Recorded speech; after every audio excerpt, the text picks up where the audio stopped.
Welcome. This is the Insider's Edge to Real Estate Investing with James Nelson, the principal and head of Avis & Young's Tri-State Investment Sales Group. In this program, you'll learn game-changing strategies to outperform the market. James will teach you how to source, execute, and capitalize on the best real estate opportunities in New York and around the world. Now, here's your host.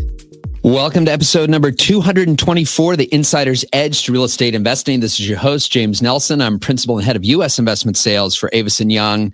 And with us today, we have my friend David Brause, who is president of Brause Realty Inc. I have known David for probably at least 20 years, maybe even more. And that being said, we've become closer through our history with the Young Men's and Women's Real Estate Association. It's an incredible organization here in New York. And we start off the interview by talking about what that is. But we are both have the distinction of being former chairman. And it's a really special bond and an incredible commitment, not just to the real estate industry, but also doing good. And that is a huge part of David's story that we're going to be talking about, and certainly as his role as chairman on the Long Island City Business Improvement District, as well as for Union Square, and really getting involved, not just to help with the real estate portfolio, but doing good for the city. I also have spent time with David on the Real Estate Board of New York's Board of Governors, where he works with the commercial chair group as well. David's got a great story, and we're entitling this Lasting Impact. He is, once again, the president of Brause Realty, but he's a third-generation real estate business, which was founded in 1927, and they have a long-term focus on value creation, and the company prides itself on preserving the historic character of 20th century buildings while also integrating modern technology to revitalize interiors, and also have been involved in some significant ground-up developments that David will talk about today. You're also going to get insights on the value of having private and patient capital and engaging with the community. And he's going to also discuss efforts to create sustainable buildings and mentor the next generation. As always, you can go to jamesnelson.com. I built this site for you. That's where you can find the show notes for this episode, as well as how to go and connect with David. We're going to have a brief word from our sponsor, and we'll get right into the interview with David Brause. A different approach to putting our clients first. Avis & Young's U.S. Investment Sales Group oversees multifamily, office, retail development, and specialty sales across the country. We give you direct access to our 60 U.S. offices to source the best acquisition opportunities or to advise on dispositions. Our principally led teams leverage the best research and data analytics to provide you with tailor-made strategies to achieve superior results. Please visit avisandyoung.us/capital-markets or follow James Nelson NYC to learn more. Welcome, everyone. So excited to have with us my good friend, David Brause, who is president of Brause Realty Incorporated. David, thank you so much for joining us today. Thanks for having me. Also a very good friend, James. You've done an amazing job of creating incredible content and an incredible real estate career. So thank you for having me. Thank you so much. So I'm wearing my YMW REA vest today, the Young Men's and Women's Real Estate Association. We have that in common, in that we're both former chairman. So maybe for the benefit of our audience, maybe we'll first talk about, what YMW REA is, and then talk more about Brause Realty and your story. The Young Men's Women's Real Estate Association was Young Men's Real Estate Association back when it was founded in 1948. It was meant for the young up-and-coming brokers and owners that weren't members of REBNY at that point after World War II to come in and become an honor society of these were the best and brightest in the real estate industry. And it's turned into a really robust group of still owners and brokers and service providers, men and women. And we're about 300-400 strong. And we meet once a month at the University Club and lots of other wonderful events involving charitable activities throughout the city, and a great opportunity to get to know lots of amazing real estate people in our business. Absolutely. And it's been a wonderful thing to be a part of, and not just, as you said, for the networking, but all of the charitable work that this group does, which I know is a big part of your story. So now maybe for our audience, if you could give them a little bit of a background on Brause Realty. So I believe right now 3 million square feet of commercial and multifamily properties. So maybe kind of give us a sense of the portfolio and a little bit about the Brause Realty story. Sure. So the story begins almost 100 years ago, 1927. So we're 98 years. The Brause Brothers stationery store was founded on 125th Street in Harlem. The three Brause brothers, one of whom was my grandfather, Jack Brause, started the stationery store. Ground floor, the building became available for sale. They hated paying rent, so they bought the building in 1927. So that was the first real estate purchase for the family. No one went to college. Only one of them went to high school. So these guys were, pull up by your bootstraps kind of young men, created the stationery business, and with the profits from the business, bought real estate. Early 29, they sold it to an investor. They took the cash.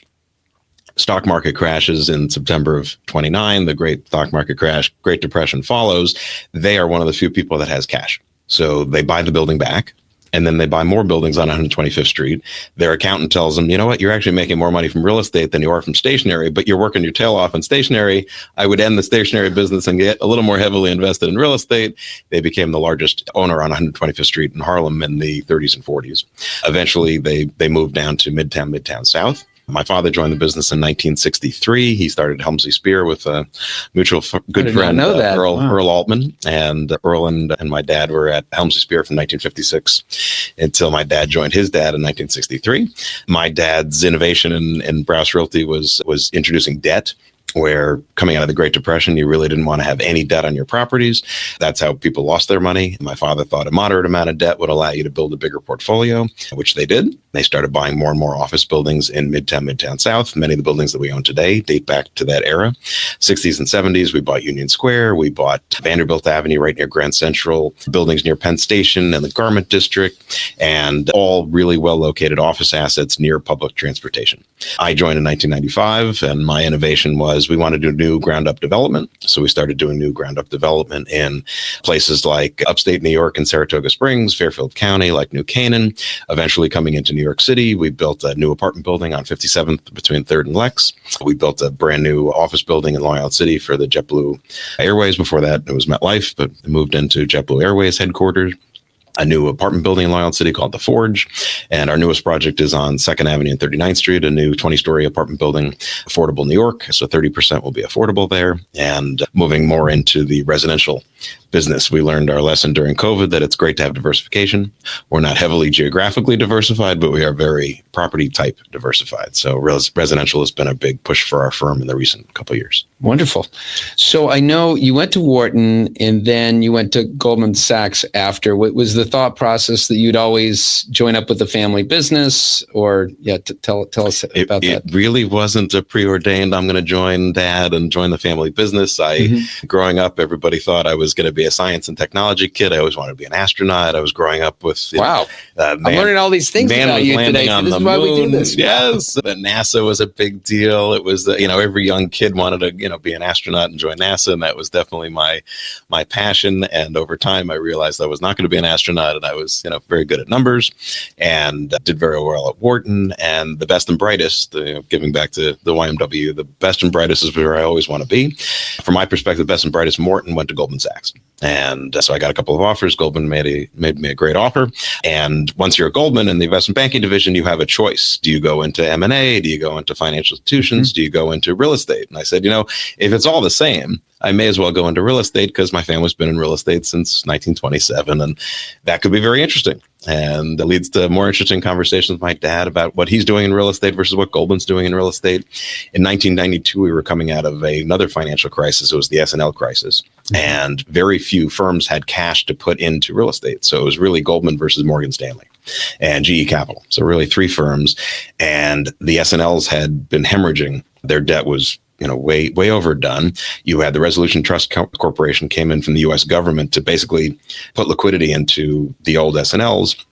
So the federal government owned real estate that they didn't want to own. S&Ls owned real estate they didn't want to own. And you had three firms that were vying to buy at 10 cents on the dollar, a lot of bad loans and real estate that was fine, but had poor debt on them. So they sent these young analysts in 1992 go out and basically scour the country and find apartment complexes and office buildings. So you talked about the traveling you've been doing over the last couple of weeks. And in one day, I'd see, 500 units in 3 different cities in Texas, and then go to Arizona and go to Phoenix and to Tucson the next day. And then the next day, go to San Diego and LA and buy hundreds of millions of dollars of property at 10 cents on the dollar. And Goldman had all the liquidity in the world at that point in time.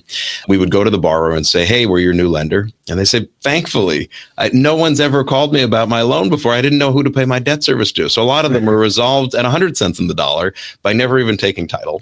So between 92 and 94, Goldman and Morgan Stanley and GE made a fortune of money. At the end of my term there, it was a 2-year analyst program. I wanted to get a little bit more involved in asset-specific real estate instead of building a portfolio. I wanted to know what it was like to actually buy a building or develop a building. So I joined the related companies. I worked with Jeff Blau and Steve Brause for a year. I don't think that was on your LinkedIn. I didn't know about that. No, as well. It was a short period of time. Good, okay. And moved from related. And at that point, my dad and Bernie Spitzer started talking about a new development on 57th Street, which became 150 East 57th Street, which was a new residential building. We'd never done residential before. We'd never done ground up construction before. And I said, if I'm going to do it for anyone instead of doing it for related, that would be a great time to pivot to Brause Realty. Wow. And from there, it's been the joy of my life to work with my father, who unfortunately passed away 2 years ago. But to be able to learn from my father was an incredible opportunity. I work day to day now. It's an old style family business, 3 generations. Now we have my aunt from her generation, my sisters, cousins, and hopefully we'll have another generation to follow, which will be another joy of my life to be able to have another generation follow in our footsteps. Fantastic. Wow. Yeah. What a legacy. And some of these names that you're bringing up, Helmsley Spear, Bernie Spitzer. I mean, these were kind of legends in the business. And so to kind of have a front row seat for that. Amazing. It's been great. So to go into ground up development, how did you learn the skills, right? So you're working as, at Goldman Sachs, you're doing the numbers there, and I would assume you got some development exposure at related, but actually understanding the whole development process. Was this kind of learning on the job, or at that point did you say, I'm going to go back and try to study this? Absolutely. I came out of Goldman thinking, I know everything about everything because I'm 24, and I came out of Wall Street and best and brightest. I went to related, and there were not that many people doing development work in New York City at that point. It was related and maybe Millennium Partners, and everything else was very quiet. And boy, Bernie Spitzer's done a ton of residential development on the east side of Manhattan, Central Park South. And he owned the property directly next to a property that our family had owned for quite a while on 57th Street. 57th Street has always been an amazing street. It's not quite where it was today with Billionaires Row, but 57th Street's a wonderful street. And it would be great to be able to build, but we've never built residential. So it would be great to do it with someone who had. So for a lifetime relationship between Bernie and my father. I got to know Elliot Spitzer, who was at that point running for Attorney General and eventually became governor. So it was me literally go every construction meeting, walk the site every day with my hard hat and try to figure out what does Bernie know and how does he build these buildings so successfully. So really learning a lot from Bernie, and then basically look at our portfolio and look at where we had interesting pieces of land, which brought me to Saratoga Springs and upstate New York and New Canaan and Newtown and Danbury and a whole bunch of different small towns in upstate New York and Connecticut, and really kind of cut your teeth at that point where the numbers are a little bit less than where it is when you're developing in New York City. At some point, we had the ability to redo a building that we'd owned 1980. We bought the old Brewster building, which was an old horse and carriage Brewster company had built in 1911 right at the foot of the Queensboro Bridge in Long Island City. My father was such a pioneer. In 1980, bought that building at the foot of the bridge. But by the way, this isn't, if you're picturing some small horse stable, I mean, how many square feet was this? It was a 400,000 square foot building. Fit a lot of horses in there. A lot of horses. So the Brewster company was the carriage manufacturer of its time. If you were a Vanderbilt, a Carnegie, a Whitney, you had to have the Brewster carriage when you were in your horse and buggy going up and down Broadway in Manhattan. Eventually, Brewster started making automobiles. They built the Brewster chassis for the Rolls-Royce. And then in the 40s, they started building airplanes. So it was the Brewster Buffalo, which was an airplane that was used in World War II. It was sent out to the Pacific Front to fight. The U.S. was fighting against Japan. And over time, Brewster finally became no more. In the 50s and 60s, the building turned into garment manufacturing. And the Durst organization got involved in the building at some point. They were done with the building, that didn't have an interest in staying in this building. My father bought that building at the foot of the 59th Street Bridge, surrounded by 7 subway lines up and down, crisscrossing Manhattan into Queens, and said, this has got to be an amazing building. He bought it for $4 a foot. Back then, Long Island City wasn't even a thing, right? There was no residential there, right? I mean, it's pretty amazing that an entire new. It was industrial. It was not even office. There was no way you would live there. There was no retail. Right. This was where the Rikers Island bus would dump the prisoners when they were done with their time at Rikers. They would dump them on Queens Plaza. Wow. Because the subways are amazing. But not a great place to have an office building, or certainly not a residential building. And in the last 40 years, that Long Island City has seen such a transformation. It's now a great place to raise a family and to have schools and parks and playgrounds and great retail and great mixed use. It has really transformed in the last 40 years. It's been amazing. I definitely want to get to that because I know your family and your work on the Long Island City Partnership have had a big part in that. But I want to just go back to that piece of learning the development game. And you mentioned, being there in the room with Bernie Spitzer. I mean, what was it about his approach? I mean, what were some of the lessons that you learned from him on how to approach a development? Sure. Now you're taking me back a ways, but Bernie, engineer by training, very exacting man, demanded excellence and perfection from every contractor, every architect. If you made a mistake, you had to explain why and had to make sure you weren't going to do it again. There was a collapse of a building that I think Macklowe owned on Madison Avenue in the low 50s, where the entire brick facade literally fell from the facade of the building and caused the whole problem for the building owner and for the neighborhood at the time. And there was a brick tie. It was like $1 aluminum piece of brick tie that attaches the brick into the cinder block of the structure of the building. And if you miss the brick tie, the bricks would potentially fall from the building. So that had happened right as we were building this building. And I remember him personally inspecting. He was, getting to the elderly side of where he was at in his life. And he would get down on his knees and with his hard hat in his hand and get into the brick on the side of the wall and make sure that the bricklayers were putting in every little piece of these aluminum little brick ties to make sure that building wasn't going to be built inappropriately. It would not have happened probably in the next 10, 20 years while he was owning the building, but he knew this is a building we're going to keep forever. And the little details make a huge difference. And if the bricklayer decides I'm going to be lazy that day and I'm not going to put in that $1 piece of aluminum, that could rear its head in 20 years. And all of a sudden you could have a major problem with your facade. So definitely attention to detail, making sure that you're dealing with the right people, but also seems like to have an in-depth knowledge of construction. So again, for yourself who didn't maybe have the knowledge of how buildings were built, was this again just learning on the job with how construction? You don't learn it unless you do it. And my father, God bless, was very, very trusting. He was very much of you got to let people, kind of be independent and not be looking over their shoulder. And David, if you think this development makes sense, I'm going to support you 110%. I'll ask you a million questions. The joke in the family is always the devil's advocate. He would always ask you the question of why exactly going opposite to why you thought the right decision. And he would go in the opposite direction. But if you could defend your thesis and tell him this is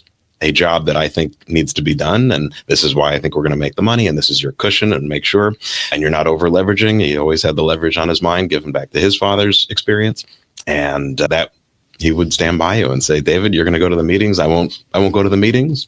And I'm a very young, mid 20s at that point in time. And he supported me 100%. And that gave me a lot of confidence to be able to go to these meetings and represent the family in pretty significant developments. Mm-hmm. Yeah, I'm sure having the right partner in Spitzer made a huge difference, but, oftentimes the fear of development, right? It's viewed as the riskiest type of investment. There's a lot that can go wrong, and oftentimes it's out of your control, right? Maybe you do everything right, and whether it's a permit or some type of, dealing with the MTA or whatever the issue could be. I mean, there's a lot of things that are beyond your control, right? Absolutely. So, what kind of motivated you to get into development? Were you thinking about at the time, look, we can diversify, is higher returns, all the above? Why were you so adamant about getting into development? Right. I mean, again, from a young man looking at New York City, and to say that I want to make my mark on the city, there's nothing like developing a New York City building. I mean, It's just, we are in the world capital. I think you and I love New York City like no else. To be able to make an imprint and to be able to build a building in New York City that makes money, that makes sense, that you're not going to lose to the bank because you over leveraged it with great tenants, like that is an incredible mark of pride that you have with your family, that you're you're creating something amazing in on the skyline. And these are not tall buildings that we're building. The tallest building we own is 43 stories. So That's a pretty tall building. it's pretty tall. You go to, now in my new national role, I'm touring all over the country, and I'm seeing, well, in DC, you can't have a building that's higher than the Capitol. So that rules that out. But even coming back from Phoenix, 43 story, you'd probably have one of the tallest ones there. That is true. But no, it's interesting. I went to college with John Gray at Blackstone. And one of my John Gray stories is that he had the debt on a building in Long Island City. And a good friend of ours, Gideon Gill, said, there's this great asset. Blackstone owns the debt. Maybe you could buy the debt and maybe you could build something interesting there. I knew from hearing from John Gray for countless years that they do not develop. To your point, that's how you lose your money. You buy other people's problems. You buy a failed development. You buy the debt on the failed development, but you don't get into bed and be a developer and deal with all the vagaries of construction. And so he wasn't going to develop it. So we went over and we said, hey, we want to buy this debt from you. We know you're not going to build it. We came to terms. He was incredibly gracious in terms of making sure we had the opportunity to buy it. And we spent the next 4 years, this is 2014 to 2017, building what is now the Forge, which is 272 apartments right in Long Island City at Court Square, incredible subway access, great amenities, incredible views of Manhattan and views of Long Island City now. And that became a real core asset for our residential business. And we wouldn't have done it had we not had, the great faith in Long Island City. And I guess when I look at a different site, I don't need to be hamstrung by the fact that the only thing we've ever done is office. The only thing we've ever done is industrial or retail. If the site says this would be a great residential site, there's no reason why we can't surround ourselves by really smart people and build a team of people like Bernie did as an engineer to try to figure out what I don't know. And I'll be the first one to tell you I don't know what I don't know. But to have best-in-class architects and best-in-class leasing people and best-in-class contractors to build these beautiful buildings that make sense economically.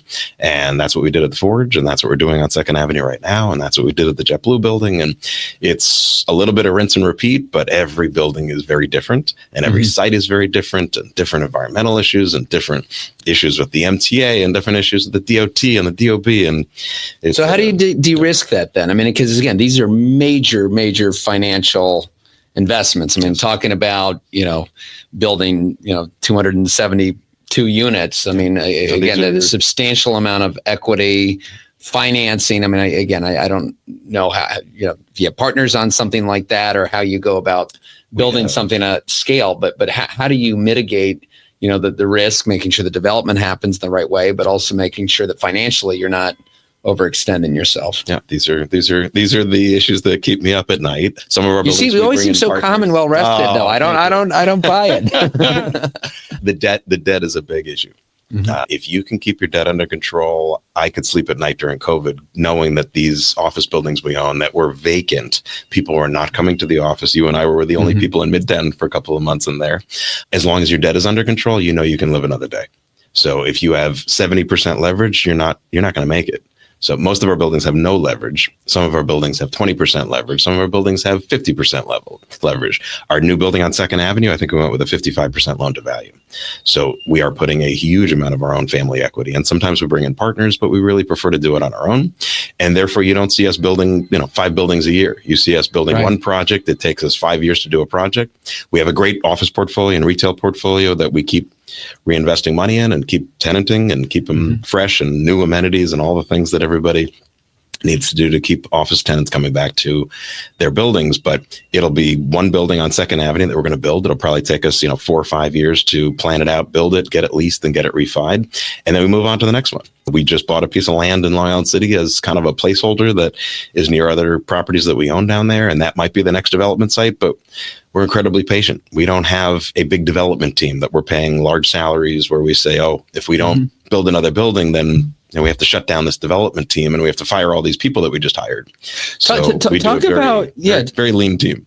So talk about buying land kind of for, almost a longer term development prospect. I would think oftentimes when you buy land, the development potential and value is already kind of baked into it. So you're paying a price where you really have to move on it because it costs money to carry these. So how are you able to, find these sites then that you can kind of park, if you will?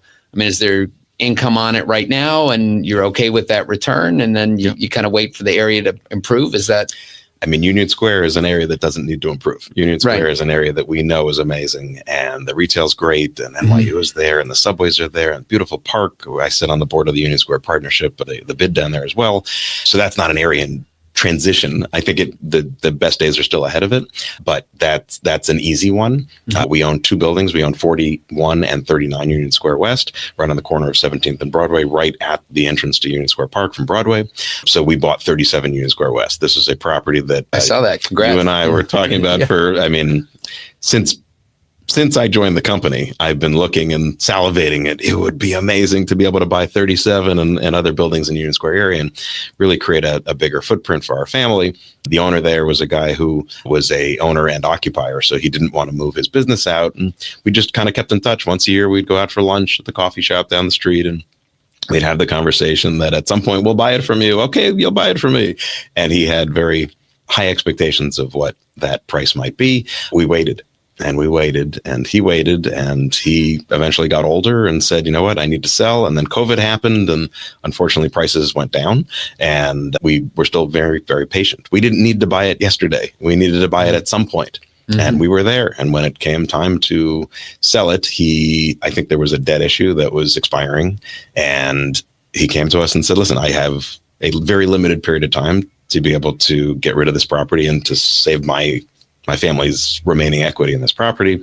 Are you interested? And I said, of course I'm interested. We came to a price literally within a couple of weeks, and we sold. We bought. So that'll be another rental development or condo, maybe? So it's a 5-story office on top of retail building. It has 2 office tenants in there now. Our thought is really just the concept of a taxpayer that my father would always talk about. You need to make sure that the building can pay its taxes. And operating, I think, was inherent in that. So no, we don't want to take money out of our pocket and continue funding the operating of this building. But if you have a short-term, 5-year leases, it gets you through this period of the market where there's a little bit of uncertainty, where interest rates going to go, tariffs, immigration policy. Where are we going to find the next generation of plumbers and carpenters and painters and all the guys that are working on 2nd Avenue right now? It's not an easy process to develop a building in New York City ever, but to do it with interest rates and tariffs and immigration, that's a lot of risk. So our family looks at it saying, we'll do something interesting there at some point. And maybe it won't even be my generation. Maybe it'll be the next one. I certainly hope it's ours. But if it's not, the building needs to stand on its own 2 feet and be able to pay its taxes and its operating and keep expenses very low. That's why we have a very lean team. And we don't have a bunch of developers sitting in an office waiting, to chomping at the bit for the next development, because that's, I think, how maybe you make some inappropriate decisions going forward. And so we'll survive another cycle, and we'll see what we want to do with it. And with your most recent project, the 157 units at 255 East 39th, there I believe you worked with a development partner. So sometimes you could partner with someone who could also help. Right, so that we're 100% of the equity. Okay. So that's another interesting story. So that the Brause brothers left Harlem, and they started buying downtown in January of 1941. 1942, January of 1942. So Pearl Harbor was December of 1941. So a month after Pearl Harbor, my grandfather and his brothers decide there's something called the 2nd Avenue subway that is going to come rattling down 2nd Avenue. And there will be a stop somewhere between 42nd and 41st on 2nd Avenue, because it has to be, because Grand Central is just too close. There has to be a stop there. Let's buy real estate somewhere near the 2nd Avenue subway, 42nd Street stop. So they scoured the land records, and they talked to brokers, and they bought a building on the corner of 39th and 2nd in January of 1942. And it sat there, and they rented it out. And 12 years later, they bought not the next door neighbor, but 2 north. So they bought 729. They couldn't buy 733, so they bought 735. That was 10 years later in the 1950s. And then they sat. In the 2011, so now my grandfather's generation is no longer around. My father and I bought 737 and 739 2nd Avenue in 2011. Again, we're missing that one spot at 733. Same thing like we did in Union Square. We waited. Finally, we had someone who was interested in selling. And again, middle of COVID, this was December of 21. Finally got a phone call saying, hey, we're ready to sell. So this was the 5th piece. So there's a lot of patience. This is a multi-decade assemblage. This was 80 years of an assemblage. This does not happen all that often. Right. But very patient capital, no debt on the buildings. Again, getting back to the financing, getting back to our roots in the Great Depression. And now we finally had 5. We vacated everybody very quickly because we had no long-term leases. And McDonald's was our last long-term tenant. They expired, took everything down, and are now off to the races building. Our development consultant, it's not a partner in the firm, is a company called Lana Serra. They've done an amazing job of helping us put together a great team of architects and contractors. We're using Century Ruddy as our architect. They've done incredible residential work in the city. Tishman ACOM is our contractor.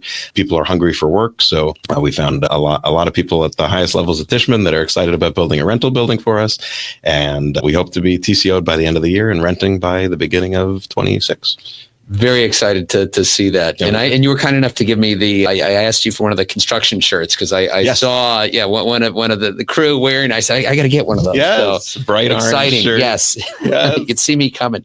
Oh, the funny story is that James lives on the New Haven line, and that's right, beautiful Fairfield, Connecticut, and he sees one of our guys leaving the site and getting onto his train in this bright orange shirt, and it says Brause on it. That's right. And I said, how much are we paying these guys? But they live in Fairfield County near James. That's right. So I want to talk now a little bit about part of your story is so much about, community involvement. I mean, you're chair of the Long Island City Partnership. You're on the Union Square bid.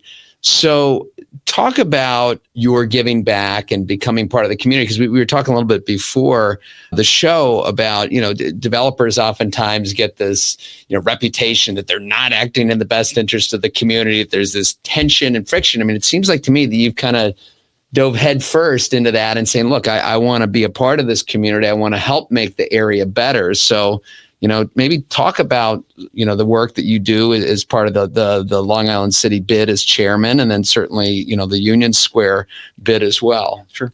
So I'm on the board of 3 bids, the Union Square, Grand Central Partnership, and Long Island City Partnership. Long Island City Partnership, I was the first chair of the bid that was formed in 2005. So we're hitting 20 years.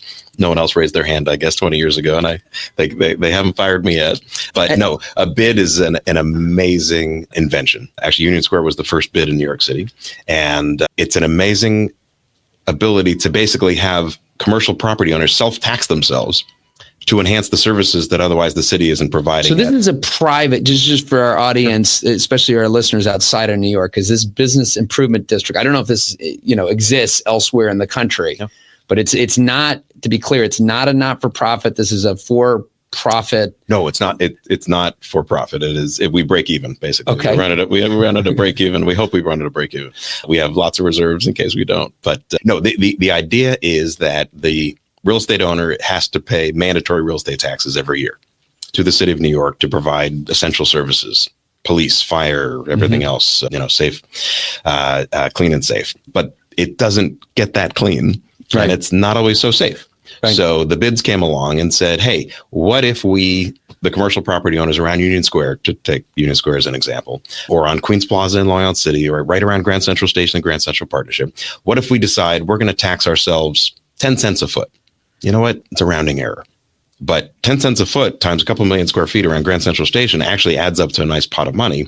That pot of money can then be used by these property owners to help everything that makes a property thrive. So it's not just putting, filling in potholes and things like that. It is putting beautiful tulips in the plantings as you go up and down Vanderbilt Avenue and going up and down Queens Plaza. It is hiring security people so that you're making sure that people feel safe when they're eating lunch at Union Square Park. Does everyone have to join? How does this work? And is it so this still is through the city and the department, so they actually administer and collect the taxes? Right. And then what happens if someone says, no, I don't want to be a part of it? Great question. So it's a very, very long public approval process for exactly that reason. You can't really opt out. So you decide what neighborhood should be a bid. Mm-hmm. You go around and you have lots of people sign petitions to start the process. You make sure you have buy-in from the city council, mayor. It goes all the way up to the state. It's a state and a city role in both of that.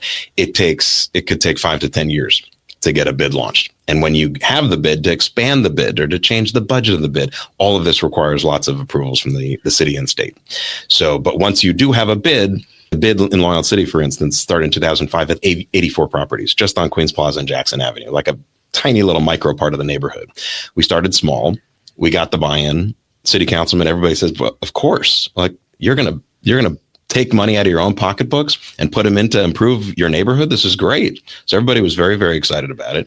Once the bid has been established, the city, and this is the important city role, Department of Finance, on your tax bill, you get a tax bill twice a year from the city. On your tax bill, you're going to have real estate taxes, but now you're going to have something called a bid charge. And the bid charge is going to show up on your tax bill, and you have to pay your tax bill. Otherwise, you have a lien on your property. So you have 100% assessment. So it's not like people are going door to door hoping you're going to pay your dues. This is a mandatory assessment. So bid is a very powerful structure. So come hell or high water, twice a year, that bid is going to get their money. And now it's a question of how does that money get spent? So it has to be spent in accordance with what you told the city you're going to do with the money. So you want to have security, you want to have safety officials up and down Union Square Park, you can do that. You want to plant tulips, you want to have hanging baskets, you want to have beautiful benches and lighting and holiday lights, Christmas lights. It's literally the whole gamut. Mm-hmm. But really it is, what do we do to make Union Square, Long Island City, Grand Central, Bryant Park really thrive? And the city should be only too happy to see these private business owners just adding to the magic that is these little neighborhoods. And if you're a tenant and you have an opportunity to go to be a tenant in a bid neighborhood versus a non-bid neighborhood, you can actually tell a difference. A bid neighborhood doesn't have graffiti, doesn't have as much gum on the sidewalks, doesn't have as many people loitering and sleeping and all the lovely things that happen to our city. You have people paying attention. And we have had, in Long Island City, we're on our second expansion. We've had people beg to us, please expand the bid down 44th Drive, because 44th Drive right now doesn't look so great. And there's graffiti everywhere. And it would be lovely to see tulips coming through and beautiful trees and lights and holiday decorations. And we don't have that. And it's really hard for us to compete with the rest of Long Island City if we're not part of the bid. So interesting. What a gratifying thing to hear. Yeah. Yes, tax me. Yes. Right? We like what you're doing here and we want to extend it. So we just finished our second expansion. Long Island City is now the biggest geographic area of bid in New York City. And your decision to be the chairman there, to be so involved, I mean, what drives you to do that? So, I mean, in all of my philanthropy work and all of my nonprofit work, it's all about giving back. Mm-hmm. And some of it is self-motivated because we own real estate in a neighborhood and the real estate only gets better if the neighborhood gets better. Mm-hmm. But there's a lot of people that don't get involved at the bid. And there's a lot of people that don't get involved and don't give back unless it's mandatory. Right. And they don't spend the time. I don't have the time. I can't join that committee. There's 50 committees from each of these. Yeah, how do you have the time? Retail committees, there's hotel committees. I would ask you the same question because I think you're the only person who's busier than me. But how can you not? Like if you own a piece of real estate in a neighborhood, how could you not care what happens in the surrounding neighborhood? Right. How could you not care what the experience is like for your tenant to get off the subway and to walk 2 blocks to your building? What does that 2 blocks look like? What does it feel like? Is it safe? Is it clean? Is it decorated? Is it floral? Does it smell good? Like who is interacting with your tenant in between that 2 block walk? And there's a lot of owners that look the other way and they don't feel like they can spend the time. I feel like I have to spend the time. And my whole family, my dad was one of the founding members of the Grand Central Partnership. He was the first treasurer. Mm-hmm. And so it really came down from him. How could this not be something we participate in? And I know you've been on the board, the real estate board of New York as well. So it definitely extends beyond that. You're also on the board of UJA. So again, the question is, this is a lot of involvement. So how do you balance? And I would imagine these developments take a lot of time as well.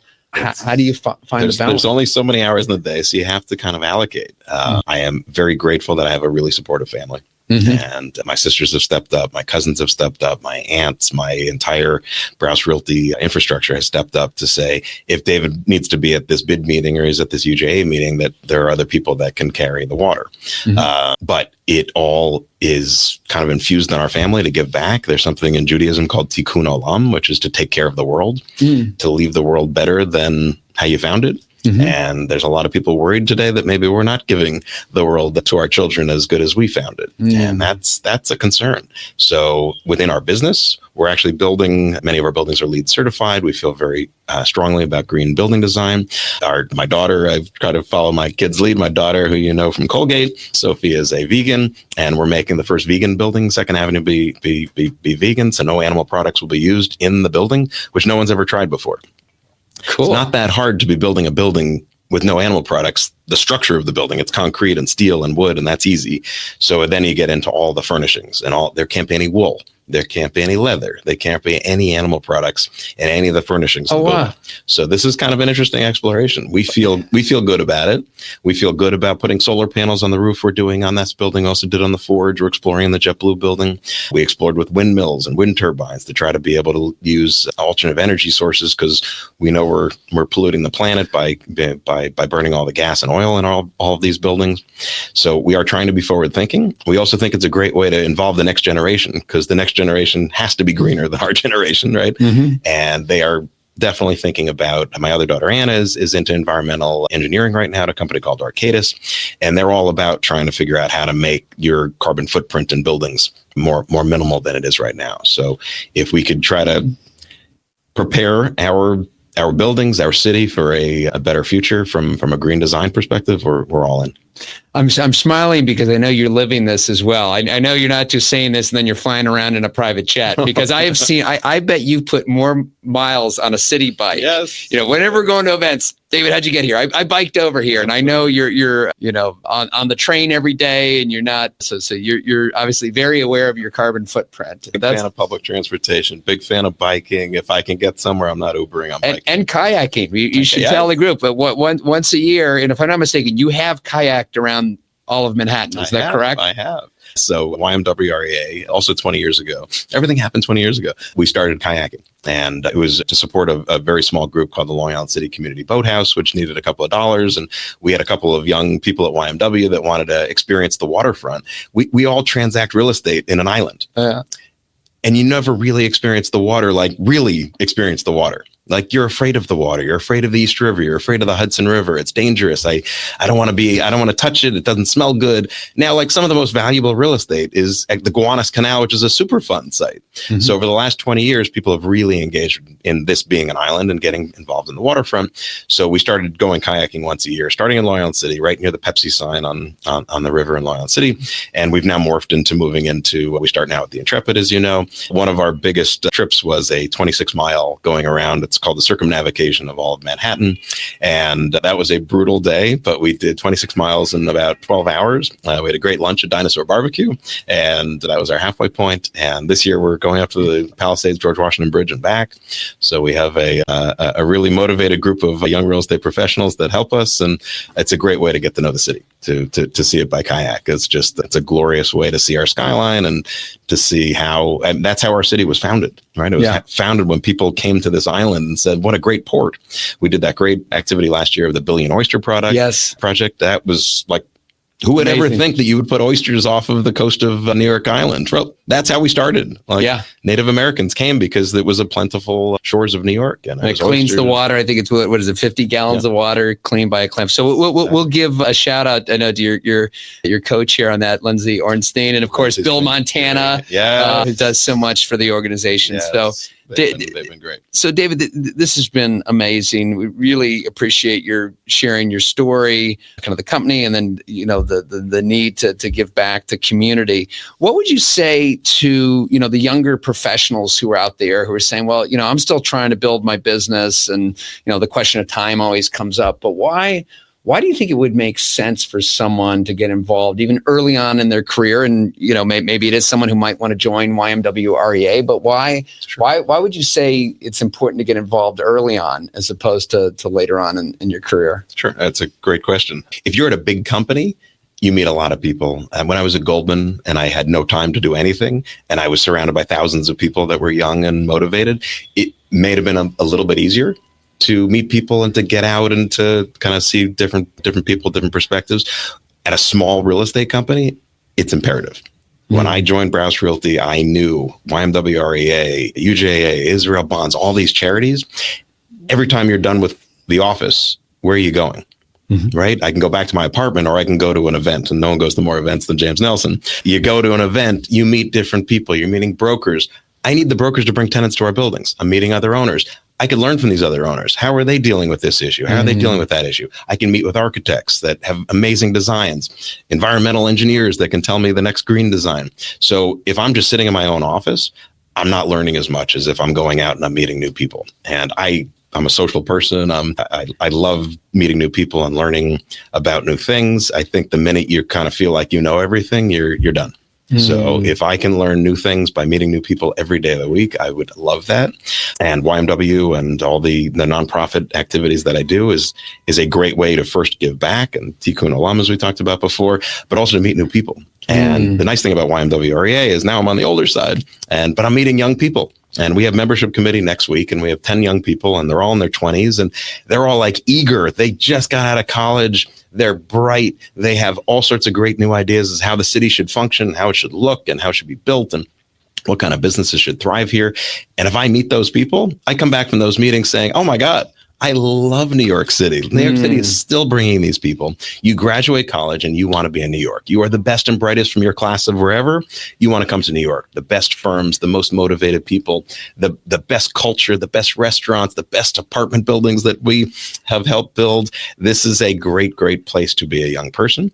And if I can be in the room and meet some of those young people, it inspires me. It jazzes and energizes me. And why would I not want to be energized in my career? Like, it's just a great way to get people together. And I hope that the young people look at the older guys and they're like, and women, and say, oh my God, I have so much to learn from these people. They've been around for 30, 40, 50 years, some of them.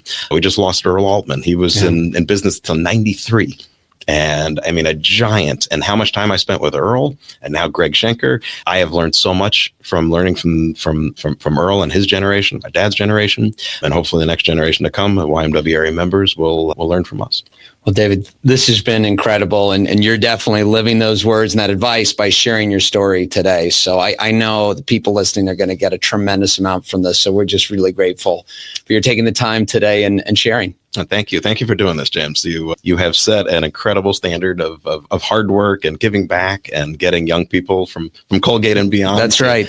to mentor and to get involved in our business. And I thank you for giving me this opportunity. Wonderful. And thank you to everyone, as always, for joining. You know, the best thing that you can do is share this episode with someone who you think that would benefit from this. And after hearing this story, how could you not? I'm sure there's going to be a lot of people out there who could certainly benefit. So as always, you can go to jamesnelson.com. I built that site for you. It's not about me, where you can find the show notes. There's a lot of helpful resources on the site as well. And we're here to help you gain the insider's edge to real estate investing. But after hearing today's episode, how to do it in the right way, really important. And I know I got a tremendous amount out of this episode as well. So until next week, thank you again for joining.